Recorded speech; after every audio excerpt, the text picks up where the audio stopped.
좀 한국에서 많이 사용되는 단어 중에 스펙이라고 하는 말이 있죠. 원래 이 단어는 영어의 specification을 줄인 것입니다.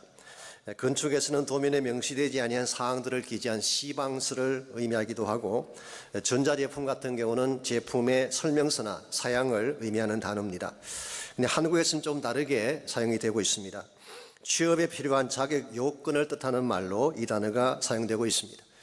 근데 학력이나 학점, 토익 점수 같은 것 혹은 MOS 같은 자격증 등을 합친 것을 다 스펙이라고 말을 하죠. 그래서 좋은 직장에 취직을 하려면 좋은 스펙을 많이 쌓아야 된다, 그런 이야기를 합니다. 근데 과연 이와 같은 수치 중심의 스펙을 많이 쌓으면 정말 좋은 일꾼이 될 수 있을까요? 꼭 그렇지 않다고 생각합니다. 아무리 좋은 기술을 갖추어도 사람 됨됨이가 잘못되어 있으면 바른 역할을 할 수가 없기 때문입니다. 그래서 요즘은 기업체에서도 눈에 보이는 스펙만 보지 않고 그 사람의 내면을 보기 시작했다고 합니다. 인성도 보고 신실성도 보고 인테그리티도 중요하게 생각을 합니다. 하나님 나라 일꾼도 마찬가지입니다. 아무나 사역자가 되고 일꾼이 될 수는 없습니다. 하나님 나라 사역을 이루는 데 필요한 영적 자질을 가진 사람이라야지 바른 사역을 할 수가 있고 열매도 맺을 수가 있는 것입니다. 자, 그렇다면 하나님 나라의 일꾼 자격 요건은 어떤 것일까요? 세상에 요구하는 스펙과 같은 것일까요? 그럴 수 없습니다. 세상의 일꾼과 하나님 나라의 일꾼은 사역의 근본 성격이 다르기 때문에 그렇습니다. 세상의 일꾼은 기업이나 조직이 추구하는 이윤만 가져오면 기업체가 만족을 하지만 하나님 나라 일은 본질적으로 다릅니다. 생명을 섬기는 일이요, 자신을 버리고 복음을 통해서 하나님 나라의 비전과 영광을 이루는 일이기 때문에 세상적인 스펙으로서는 안 되는 것입니다. 이런 면에서 우리가 정말 하나님 나라 일꾼이 되기를 소원한다면 세상적인 스펙이 아니라 하나님이 찾으시는 영적인 스펙을 갖추어야 되는 것입니다. 어떤 것이 영적인 스펙일까요? 좋은 예 중에 하나가 누가복음 9장 23절입니다. 예수님께서 제자들을 부르실 때, 즉 장차 하나님 나라의 일꾼들을 부르실 때에 어떤 자격 요건을 요구하셨습니까? 누가복음 9장 23절은 이렇게 기록합니다.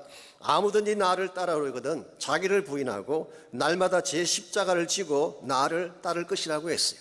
제자됨의 요건이 학벌이었나요? 아닙니다. 화려한 배경이나 재력이었습니까? 아니었습니다. 자기를 비워야 된다.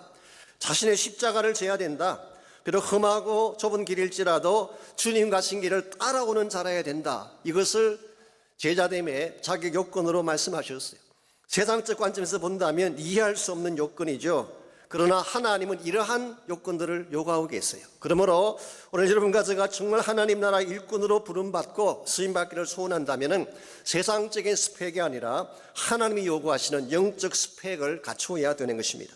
그렇다면 하나님 나라 일꾼으로서 쓰임받는 데에 필요한 영적인 스펙은 과연 어떤 것일까요? 오늘 주신 본문을 중심으로 이것을 함께 정리해 보려고 합니다. 오늘 같이 읽은 본문에 보시면 복음 사명자가 갖추어야 할 자격 요건에 대한 말씀이 기록되어 있습니다. 이미 여러 차례 말씀드린 것처럼 바울의 대적자들이 바울을 공격할 때 가장 많이 대두시킨 문제가 무엇이었습니까? 바울의 사도직에 대한 문제였습니다. 즉 바울이 진짜 사도로서 자격이 되지 않는다, 그런 이슈였어요. 그들에 의하면 몇 가지 바울의 자격 없음을 말하는 몇 가지 이유가 있습니다. 첫째로 바울은 예수님의 12제자 중 한 명이 아니었어요. 직접 주님께 배우지도 않은 자가 어떻게 사도가 될 수 있냐, 그런 이야기. 둘째는 언변이 부족하다는 것입니다. 말을 제대로 못하는 자가 무슨 사도의 자격이 있느냐, 그런 말이죠. 세 번째로 바울은 길리기아성 다소에서 태어난 사람이에요. 즉 이방 땅에서 태어난 사람입니다. 유대인의 본토인 팔레스타인에서 태어난 사람이 아니었기 때문에 사도 바울은 정통성이 없다, 그런 말이에요. 물론 이와 같은 애큐제이션은 말도 안 되는 것이긴 합니다만은 나중에 자세히 말씀을 드릴 게 있을 거로 생각합니다만은 먼저 바울은 12제자는 아니었지만 다메섹 도상에서 부활하신 예수를 만난 사람이에요. 사도됨의 가장 중요한 요건 중에 하나가 부활하신 예수님을 목격해야 되는 것입니다. 이런 면에서 바울은 충분히 사도 자격이 있죠. 두 번째로 언변이 부족하다고 했지만 이건 역시 억지에 불과합니다. 바울만큼 강력한 말씀 증거자가 어디 있습니까? 바울은 각 도시에 들어갈 때마다 유대 회당에서 가르쳤어요. 유명하다고 하는 학자들과 논쟁을 했습니다. 밀레도에서 에베소 장로들을 모아놓고 설교할 때 설교 내용을 읽어보십시오. 얼마나 감동적인 설교를 했는지. 말씀에 파워가 없는 사람이 어떻게 아시아와 유럽을 다니면서 그렇게 많은 교회를 개척해 세웠겠습니까? 언변이 부족하다는 것은 말이 안 되는 것입니다. 더구나 사도행전 15장에 보시면 예루살렘 공회에서 바울의 이방인 사도직을 인정했다는 기록이 나오고 있습니다. 이것을 근거로 해서 갈라디아서 2장 8절에 보게 되면 베드로에게 역사하사 그를 할례자의 사도로 삼으시니가 또한 내게 역사하사 나를 이방인의 사도로 삼으셨느니라 그렇게 말씀하셨어요. 아니 예루살렘 공회가 인준한 사도직을 이 사람들이 뭐라고 왈가왈부할 수가 있는 것입니까? 이런 면에서 사도 바울의 사도직에 대한 공격은 처음부터 없지요. 설득력이 없는 것이었습니다. 그래서 오늘 22절을 보게 되면 바울은 자신의 영적 배경을 쭉 나열한 후에 23절에서 다음과 같이 반문을 하고 있습니다. 그들이 그리스도의 일꾼이냐 정신없는 말을 하거니와 나는 더욱 그러하도다. 사실 그 사람들은 그리스도 일꾼이 아니었죠. 그런데 바울의 표현은 이것입니다. 설사 그들을 그리스도 일꾼이라고 가정해 준다고 하더라도 나는 더욱더 그러하다. I am so much more. 그들보다 훨씬 더 갖춰야 될 요건을 잘 갖추고 있는 그리스도 일꾼이라 그런 뜻이. 그러나 여기서 바울이 말하는 자기 요건은 아까 말씀드린 것처럼 세상적인 스펙을 말하는 것이 아닙니다. 하나님이 인정하실 영적 요건, 세상 기준에서 본다면 오히려 초라하고 모자란다고 말할지 모르지만 하나님이 찾으시는 영적 자질이 바울에게 있었다는 것입니다. 여러분, 제가 이 사실을 바로 깨닫고 우리가 정말 쌓아야 될 영적 스펙이 무엇인지를 바로 알고 그것을 준비해야지 하나님 나라 일꾼으로 쓰임받을 수가 있는 것입니다. 여러분과 제가 하나님 나라 사명자로 부름받고 하나님 일을 하려면 어떤 영적인 스펙을 쌓아야 될까요? 오늘 본문에 보시게 되면 바울이 사도로서 보여준 몇 가지 중요한 영적 자질들이 소개가 되어 있습니다. 제가 먼저 간단히 정리해드리면 첫 번째로 heart가 있었어요. 바른 심정이 있었어요. 두 번째로 바른 영성, 그는 영성의 뿌리가 깊었습니다. 세 번째로 바른 극복의 마음이 있었어요. suffering, 고난이 왔지만 그걸 넘어서는 극복의 마음이 있었어요. 이 세 가지가 오늘 본문을 통해서 바울이 제시하는 영적인 스펙입니다. 자, 첫 번째로 우리가 하나님 나라 사명자로 살아가려면 바른 heart, 바른 마음을 가져야 되는데 그 마음이 바로 목자의 심정을 말하는 것입니다. 눈에 보이는 어떤 자격증보다도 마음의 목자의 심정을 품는 것이 더 중요하다고 오늘 성경은 말씀하고 있습니다. 왜 그럴까요? 그것이 예수님께서 우리에게 보여주신 가장 중요한 영적 자질이기 때문에 그런 것입니다. 그래서 16절에서 18절까지를 보시면 바울은 다시 한번 자신의 어리석음을 용납해달라고 양해를 구하고 있죠. 지난번에도 말씀을 드린 것처럼 자신의 자랑을 늘어놓아야 하기 때문에 바울로서는 굉장히 어색했습니다. 자기 스스로 나 이런 사람이야, 나 알아줘, 이렇게 말하는 것이 바울의 본성에도 맞지 않고 예수님의 스타일도 아니고 본인이 생각해도 스튜피드하다고 생각했기 때문에 그는 간절하게 양해를 구하고 있습니다. 사도 바울이 이와 같이 자신의 자존심을 다 내려놓고 고린도 성도들에게 간절함으로 달려가고 있는 이유가 뭘까요? 왜 이와 같이까지 해야 될까요? 그것은 바로 그들의 처해 있는 상황이 너무나 안타까웠기 때문에 그렇게 한 것입니다. 19절과 20절을 보시면 그들의 처한 상황이 잘 묘사되어 있습니다. 먼저 19절 봅니다. 너희는 지혜로운 자로서 어리석은 자들을 기쁘게 용납하는 줄아. 다른 말로 표현하면 지혜로운 줄 알았더니 어찌 그런 어리석은 속임수에 넘어가느냐, 그런 뜻이. 그러면서 20절에서 지금 그들이 처해 있는 상황을 다음과 같이 나열을 하고 있습니다. 20절, 누가 너희를 종으로 삼거나 잡아먹거나 빼앗거나 스스로 높이거나 뺨을 칠지라도 너희가 용납하는도다. 여기 보시면은 고린도 교회 성도들이 그 당시 거짓 교사들에게 당했던 5가지 참혹한 상황이 나열되어 있습니다. 첫 번째가 종으로 삼았다고 했어요. Slaves you, 너희들을 종노릇 시켰다. 이것이 물론 실제적으로 자유를 박탈하고 종처럼 부린 케이스를 의미할 수도 있지만, 혹은 갈라디아서 2장 4절에 묘사된 것처럼 그리스도 안에서 누리는 참 자유를 빼앗아간 케이스를 의미할 수도 있습니다. 율법의 짐을 다시 지게 함으로 다시 율법의 종노릇하게 한 케이스라고 할 수가 있죠. 어느 케이스든 이건 불행한 현상이 아닐 수가 없습니다. 두 번째로 잡아먹거나 그랬어요. devils, 이 삼킨다고 하는 뜻입니다. 헬라말 카테스 티오라고 하는 단어가 서였는데요, 이 말의 원래 뜻이 기생충처럼 남의 몸에 들어와서 모든 진액을 빨아먹는 것을 의미한다고 합니다. 사도 바울의 사역지에 들어와서 성도들의 생명과 진액을 빨아먹는 거짓 교사들을 지적한 것입니다.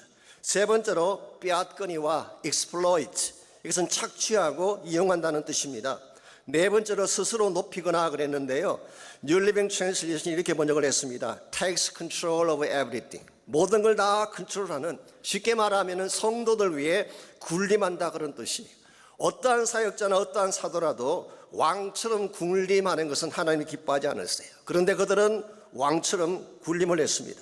다섯 번째로 뺨을 칠지라고 했죠. 실제로 이것이 뺨을 때린 케이스인지 모욕을 준 케이스인지 모르지만 이건 역시 굉장히 성도들을 무시하고 수모를 주었다는 것입니다. 고린도 교회 성도들이 이 모든 것들을 당하면서도 아무런 소리도 내지 못한 채 그냥 끌려가는 이 모습을 바울은 굉장히 가슴 아파합니다. 어떻게 하면 이리의 손에 넘어가 있는 저 양들을 내가 건져낼 수가 있을까? 어떻게 하면 이와 같은 고통의 상황에서 그들을 건져내어서 다시 자유한 참성도가 되게 만들 수가 있을까? 이와 같이 상대방의 아픔을 나의 아픔처럼 느끼고 같이 가슴 아파하는 심정을 우리는 목자의 심정이라고 부르는 것입니다. 목자의 심정이라고 하는 것은 나의 아픔이 아니라 다른 사람의 아픔을 나의 아픔으로 느끼고 다른 사람의 고통을 나의 고통으로 느껴서 함께 아파하는 것을 말하는 것입니다. 마태복음 9장 36절에 보면 목자의 심정이 어떤 것인지를 예수님이 직접 잘 보여주셨어요. 무리를 보시고 불쌍히 여기시니 이는 저희가 목자 없는 양과 같이 고생하며 기진함이라고 했습니다. 목자 잃은 양은 버려진 양을 말하죠.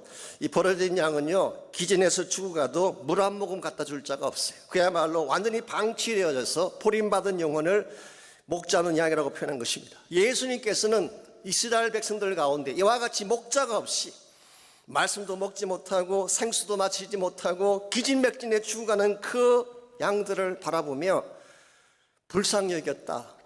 옛날 개역 한글에서는 민망히 여기셨다, 그렇게 표현이 되어 있습니다. 이 민망히 여겼다, 불쌍히 여겼다, 이 말이 헬라 말로 스플라크 니조마이라고 하는 유명한 단어가 사용됐습니다. 이 말의 문자적 의미는 창자가 끊어지는 아픔을 겪는다 그런 뜻이에요. 우리의 창자가 끊어지는 듯한 아픔은 언제 느낄 수 있는 것일까요? 이것은 자식이 중병에 걸려서 아파하며 신음할 때 부모가 느낄 수 있는 거예요. 예수님 마음속에 지금 바리새인들에게 결박에 눌려서 고통하며 신음하는 유대인들을 바라보면서 그냥 지나칠 수가 없었어. 그들의 아픔을 자기 가슴으로 쓸어안고 아파하고 창자가 끊어지는 고통을 느끼신, 이것을 성경은 목자의 심정이라고 부르는 것입니다. 여러분과 제가 아무리 외적인 조건을 잘 갖추고 있어도요, 외적으로 화려한 스펙을 소유했다고 할지라도 우리 마음속에 이 심정이 없다면 하나님 나라의 일꾼으로 쓰임받을 수는 없습니다. 이 compassion, 사실 이것은 영어 성경에서는 compassion을 번역했는데요, 이 compassion이라는 단어는 com이라고 하는 것은 같다는 뜻입니다. passion이 무슨 뜻이에요? passion은 고난, 아픔이란 뜻이에요. 그래서 직역하게 되면 같이 아파하고 같이 고통스러워하는, 이게 바로 compassion이에요. 여러분과 제가 이 세상을 바라보면서 죽어가는 영혼들을 바라보면서 이 compassionate heart가 없으면 하나님 나라 일을 할 수 없다는 뜻이. 제가 최근에 D.L. 무디 선생에 대한, 우리 드와이트 L. 무디죠, 그분에 대한 영상 하나를 보고 개인적으로 도전을 받았던 경험이 있습니다. 약 3분짜리 짧은 영상인데요, 그가 영국에 있는 캠브리지 대학에서 집회했던 내용을 담고 있는 영상이었습니다. 사실 무디는 세상적 기준에서 본다면 큰 인물이 될 가능성이 전혀 없어 보였던 사람입니다. 4살 때 아버지가 돌아가셨어요. 그래서 어릴 때부터 농장에서 일을 하느라고 학교를 제대로 다니지 못했습니다. 초등학교 5년이 그가 받은 교육의 전부입니다. 17살 때 보스턴으로 가서 삼촌이 경영하는 구두가게에서 일을 했습니다.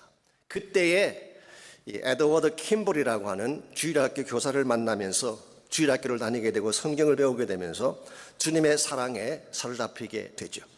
1856년도에 무디가 시카고로 돌아온 후에 한 번은 길거리에서 갈 곳이 없어 방황하는 고아들을 바라보다가 마음이 깊은 아픔을 느끼게 됩니다.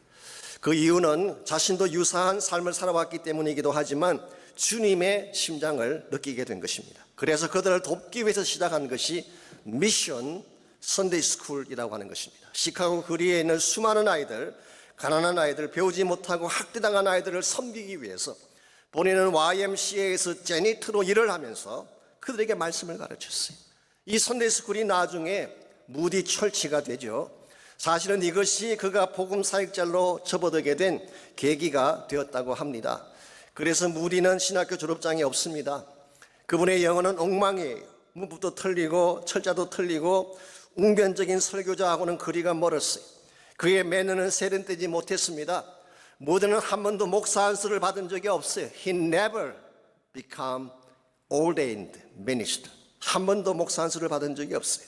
그래서 우리는 무디를 통상 무디 선생이라고 부르고 있죠. 이와 같은 배경을 가진 무디가 영국의 캠브리지 대학에서 집회를 가진 것입니다. 똑똑한 천재들이 모여있는 그 대학에서 그의 엉터리 영어를 들은 학생들이 야유를 보내고 기득거리며 웃었지만 무디는 동요하지 않고 끝까지 복음을 전했습니다. 집회가 끝난 후에 한 학생이 무디에게 다가와서 쪽지 한 개를 주었어요. 그걸 보니까 거기에는 무디가 설교 중에 틀렸던 문법과 스펠링들이 모두 나열되어 있었습니다. 이걸 본 무디가 다음과 같이 되물었다고 합니다. 나는 나의 문법이 틀리다는 것을 잘 알고 있습니다. 그러나 나는 이렇게 틀린 문법을 가지고도 복음을 전했는데 당신은 그 완벽한 문법을 가지고 한 번이라도 예수를 전한 적이 있습니까? 이 한마디 말에 학생은 충격을 받았고요. 그 다음날 새벽에 다시 무디를 찾아와서 깊은 회개 기도를 드린 후에 이 학생이 캠퍼스를 다니면서 복음을 전하기 시작했습니다. 이것이 도화선이 되어서 캠브리지 대학의 대부흥운동이 일어났고요. 그때 7명의 학생이 중국 선교에 헌신을 했습니다. 이 7명을 The Cambridge 7이라고 부릅니다. 캠브리지의 7공자라고 할까요? The Cambridge 7. 그 중에 한 명이 누군지 아십니까? 찰스 토마스 스터드라고 하는 C.T. 스타드라고 하는 사람이 바로 그 7명 중에 한 명이었어요. 중국에서 선교를 했고 인도 아프리카까지 다니며 선교를 하고 웨크라고 하는 선교 단체를 시작한 사람 아닙니까? 여러분 꼭 세상적인 스펙을 갖추어야지 하나님 나라 일꾼이 되는 것이 아닙니다. 물론 학위가 필요하고 학벌이 필요하고 안수정이 저는 필요하다고 생각을 합니다. 그러나 그것만 가지면 마치 프리 패스처럼 하나님 일을 할 수 있다고 생각하는 것은 착각이에요. 하트가 있어야 됩니다. 정말 영혼을 사랑하는 마음이 있어야 돼요. 예수님께서 가슴 아파하신 것처럼 영혼을 바라보며 가슴이 찢어지는 아픔을 느낄 수 있어야지 우리가 진정한 의미에서 하나님 나라 일꾼이 될 수가 있는 것입니다. 오늘 여러분의 마음 가운데에 목자의 심정이 있나요? 사실은 이것은 제가 요즘 제 자신에게 계속 묻는 질문 중에 하나입니다. 왠지 모르게 하트가 식은 것처럼 느껴졌어. 옛날 가지고 있던 그 열정이 자꾸 식는 것 같아서 제 자신에게 묻는 질문이 정말 나의 마음속에 목자의 하트가 있는가? 혹시라도 여러분 마음속에 습관적으로 타성에 젖어 신앙생활 하느라고 마음이 무디어져 있다면 여러분 기도하시기 바랍니다. 예수님의 심장을 나의 심령 속에 심어달라고, 영혼을 사랑하는 마음을 갖게 해달라고, 잃어버린 목자의 심정을 회복시켜달라고 기도하셔야지 여러분들이 하나님 나라 일꾼으로 쓰임받을 수가 있는 거예요. 이런 면에서 목자의 심정은 우리가 쌓아야 될 제일 첫 번째 영적 스펙입니다. 두 번째로 하나님 나라 사명자로 살려면 쌓아야 될 두 번째 스펙이 바로 바른 영성인데요. 우리 영성의 뿌리가 깊어야지 하나님의 나라 일을 할 수가 있습니다. 영성의 뿌리가 얕으면 약간의 바람만 불어도 금방 뽑히게 되죠. 그러므로 끊임없는 세상의 공격과 악한 자들의 미혹에도 불구하고 하나님 나라 일을 감당하려면 내 영성의 뿌리를 깊게 내려야 되는 것입니다. 앞에서 잠깐 말씀드린 것처럼 고린도 교회 안에는 바울의 영적 배경에 대해서 의구심을 품는 자들이 많았던 것 같습니다. 바울은 팔레스타인에서 태어나지 않고 이방 지역인 길리기아성 다소에서 태어났습니다. 소위 말하는 디아스포라 주 중에 한 명이었죠. 이 이방 땅에 흩어져 살았던 유대인들은 그 당시에 대부분이 헬레니스틱 문화에 젖어 살게 되고 유대인의 뿌리를 상실한 가운데에 헬라 말을 주로 사용을 했습니다. 그러므로 본토에서 살고 있던 유대인들이 볼 때는 그 사람들은 사이비 유대인처럼 볼 가능성이 있죠. 그래서 바울에게 던진 질문이 그것입니다. 너의 뿌리가 뭐냐? 속된 말로 하면은 어디서 굴러온 뼈다귀냐, 그런 질문이에요. 이와 같은 질문을 공공연하게 사람들 앞에서도 하고 maybe 아마 바울에게도 했던 것 같습니다. 이와 같은 그들의 공격에 대해서 22절을 보시면 바울이 뭐라고 반박하고 있나요? 22절입니다. 그들이 히브리인이냐? 나도 그러하며, 그들이 이스라엘인이냐? 나도 그러하며, 그들이 아브라함의 후손이냐? 나도 그러하다. 여기서 히브리인이라고 하는 것은 히브리 말을 하는 사람이라 그런 뜻이에요. 당시 팔레스타인 밖에 살던 유대인들의 대다수는 헬라 말만 했지 히브리 말을 못했습니다. 더 정확하게 표현을 하면 사실은 히브리 말이라기보다는 아람어화되어진 히브리 말, 그래서 히브리 방언이라고 말하기도 하고 이 바벨론 포로기 이후에는 에르메이라고 하는 아람화된 히브리를 사용했습니다. 그런데 사도 바울은 이 말을 한 것입니다. 그 증거가 성경에 나와요. 사도행전 22장에 보시면은 바울이 예루살렘에서 폭도들에게 둘러싸이게 되죠. 죽기 직전에 하나님이 로마 천부장을 보내서 그를 보호하게 하고, 그때 바울이 그 예루살렘 청계단 위에 올라가서 모여있는 유대인들에게, 노도같이 폭도로 변해 있는 유대인들에게 자기 간증을 하는 내용이 사도행전 22장에 기록되어 있습니다. 그때 히브리 말로 시작했어요. 히브리 말로. 누구도 상상하지 못한 일이에요. 사도 바울이 이와 같이 히브리 말을 하려고 누구도 상상하지 못했는데, 자기들이 쓰는 본토 발음으로 히브리 말로 바울이 간증을 시작하는 순간 노도 같은 군중들이 조용해졌다고 성경은 기록하고 있습니다. 여러분, 바울은 히브리인 중에 히브리인이었어요. 두 번째로 이스라엘인이라고 했는데요, 이것은 바울의 혈통이 순수한 혈통인 것을 강조한 것입니다. 빌립보서 3장 5절에 보시면 바울은 자신이 난지 8일 만에 할례를 받고 베냐민 지파라고 밝힌 적이 있습니다. 이스라엘 백성 중에는 순수한 이스라엘 백성도 있지만 사실은 이방인도 섞여 있고 개종자들로 섞여 있고 혼혈자들도 사실 섞여 있었습니다. 그러므로 이스라엘이라고 모두 다 8일 만에 할례를 받는 건 아니에요. 예를 들어서 이스마엘의 후손인 경우는 13살 때 할례를 받습니다. 그러므로 바울이 8일 만에 할례 받았다 이 말은 순수한 이스라엘 혈통이다 그런 뜻이. 더구나 바울은 베냐민 지파였잖아요. 최초의 왕을 배출한 지파. 더구나 유다와 베냐민 두 지파가 남쪽 유다 왕국을 구성했던 그런 두 지파 아닙니까? 이와 같이 존귀한 이스라엘의 혈통을 가진 사람. 세 번째로 언급한 것이 아브라함의 후손인데요, 사실 이스라엘이면 당연히 아브라함의 후손인데 왜 굳이 이것을 밝히고 있는 것일까요? 그것은 바로 본인이 언약의 자손인 것을 강조하기 위함이에요. 바울은 언약의 뿌리를 가진 아브라함의 후손이었습니다. 이런 면에서 정리해 보게 되면 바울의 영적 배경에는 아무런 결격 사유가 없습니다. 도리어 그들을 능가하고 있는 것을 볼 수가 있어요. 사도행전 22장 3절을 보시면은 바울은 가말리엘 문화에서 우리 조상들의 율법에 엄한 교훈을 받았고 오늘 너희 모든 사람처럼 하나님께 대하여 열심히 있는 자라고 밝힌 적이 있습니다. 가말리엘이 누구인가요? 사실 예수님 당시 때에 중간시대를 거치면서 예수님 당시 때에 유대교를 대표하는 양대 학파가 있었습니다. 하나가 힐렐 학파고 또 하나가 쉐마이 학파예요. 힐렐이라는 사람이 사실은 유대 종교를 대표하는 율법학자인데 힐렐의 손자가 가말리엘이에요. 그래서 가말리엘 문화에서 직접 공부했다고 하는 것은 정통적으로 구약을 배웠고 율법을 공부했다 그런 뜻이에요. 이런 면에서 사도 바울의 영적 뿌리는 그들이 생각하는 것보다 훨씬 더 깊었어요. 여기 한 걸음 더 나아가서 바울은 아라비아에서 3년을 보내는 동안 하나님이 주시는 계시를 받았어요. 창세전에 세우신 하나님의 비밀과 복음의 비밀을 깨달은 사람이 바울이었어요. 그러므로 바울이 이와 같은 아주 쌀릿한 바탕 위에 복음을 세웠기 때문에 누가 뭐라고 공격하든 흔들리지 않고 끝까지 복음 사명자의 길을 달려가는 것이 가능했던 것입니다. 어려움과 저에게도 이와 같은 영적인 뿌리가 필요합니다. 이 험한 세상을 상대로 복음의 사명을 감당하려면 얄팍한 지식만으로 안 돼요.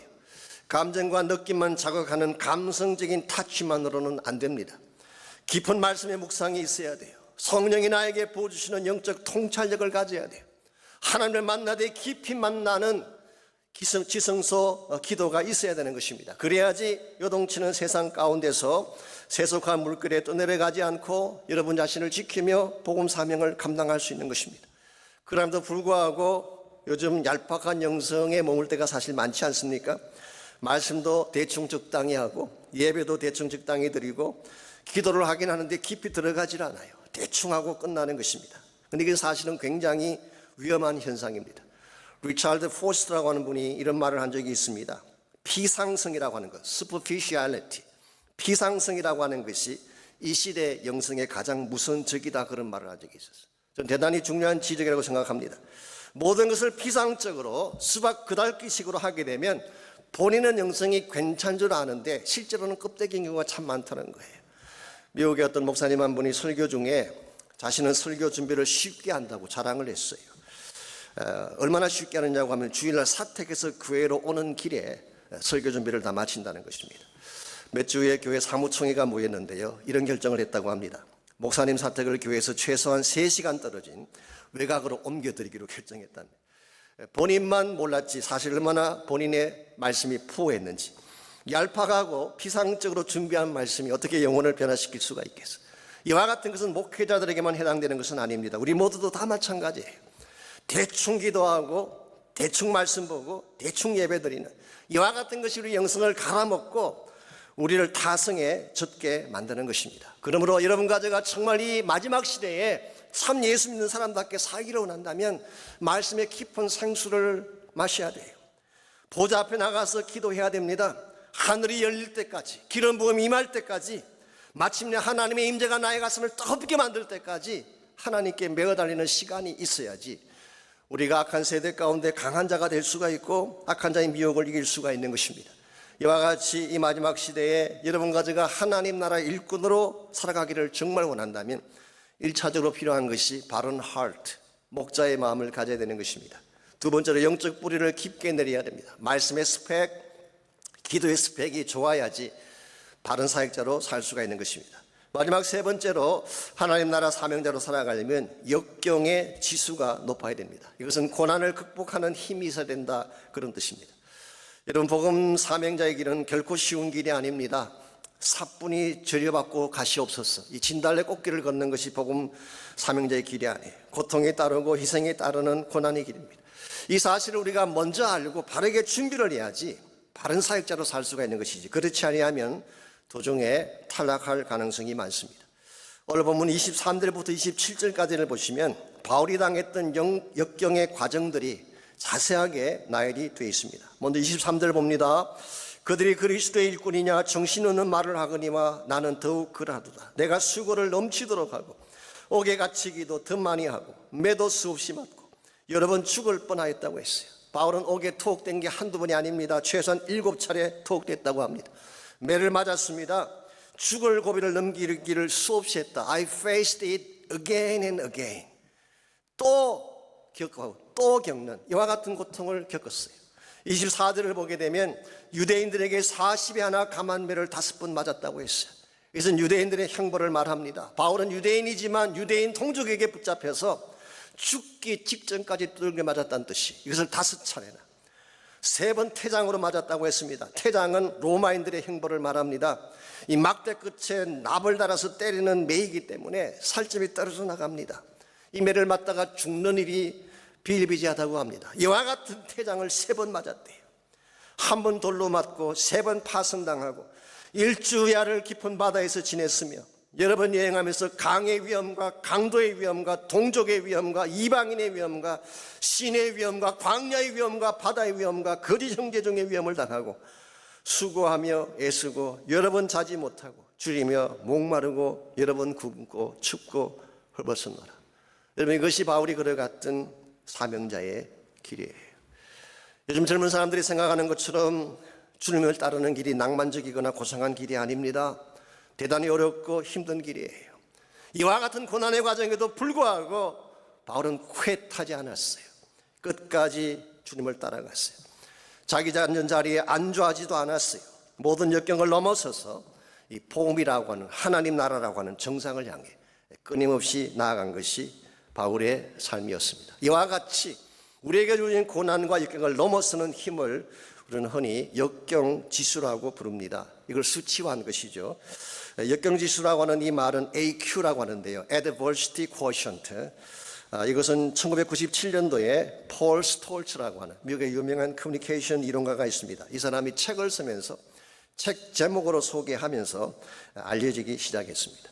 IQ는 뭔가요? 지능지수를 말하죠. EQ는 뭔가요? 감성지수를 말합니다. LQ는 뭔가요? 사랑의 지수. JQ는 뭔가요? 잔머리 지수라고 한국에서는 통용되는 지수가 있어요. 역경지수는 AQ입니다. Adversity Quotient. 이것은 역경을 극복해내는 능력을 말하는 것입니다. 우리가 역경을 이겨낼 수 있는 힘이 지수가 높으면 높을수록 고난을 두려워하지 않습니다. 나에게 주신 사명을 잘 감당해낼 가능성이 많다는 것입니다. 이런 면에서 우리가 하나님 나라 사명자로 살아가기를 정말 원한다면 역경지수를 높여야 돼요. 역경에 굴하지 않고 일어설 수 있는 힘을 말하는 것입니다. 실제로 성경을 보시게 되면요, 하나님께 쓰임받았던 위대한 일꾼들의 공통점이 하나 있습니다. 대부분이 다 고난의 과정을 통과했다는 것이죠. 모세를 이스라엘의 지도자로 만든 곳이 어디였나요? 미디안 광야였습니다. 그가 살인자의 그 힘을 받고 무명인으로 살아갔던 40년간 미디안 광야에서 살았죠. 그때의 모세의 인격과 영성이 빚어지게 된 것입니다. 다윗을 다윗되게 한 것도 사실은 광야였습니다. 그가 유다 광야에 쫓겨다니면서 아들람 굴 속에서 도망자 생활을 할 때 하나님을 경험하고 생사를 같이 할 동지들을 만나지 않았습니까? 매변을 본문을 기록하고 있는 바울도 자신의 모든 것을 다 내려놓고 아라비아 사막에서 보내던 3년간의 세월이 maybe 그의 마음속에 고난을 극복할 수 있는 힘을 부어줬을 가능성이 많습니다. 올여름과 제 삶도 마찬가지입니다. 이 고난을 받는 것, 이것이 우리에게 힘든 과정이긴 하지만 이것이야말로 우리 영성을 빚어내고 내가 누구인가를 정확하게 보여줄 수 있는 과정이기 때문에 고난은 대단히 필요하고 유익한 것입니다. 옛날 콜로라도 지역의 인디안들이요, 진짜 다이아몬드와 가짜 다이아몬드를 구별할 때 물속에 그것을 넣어 본다고 합니다.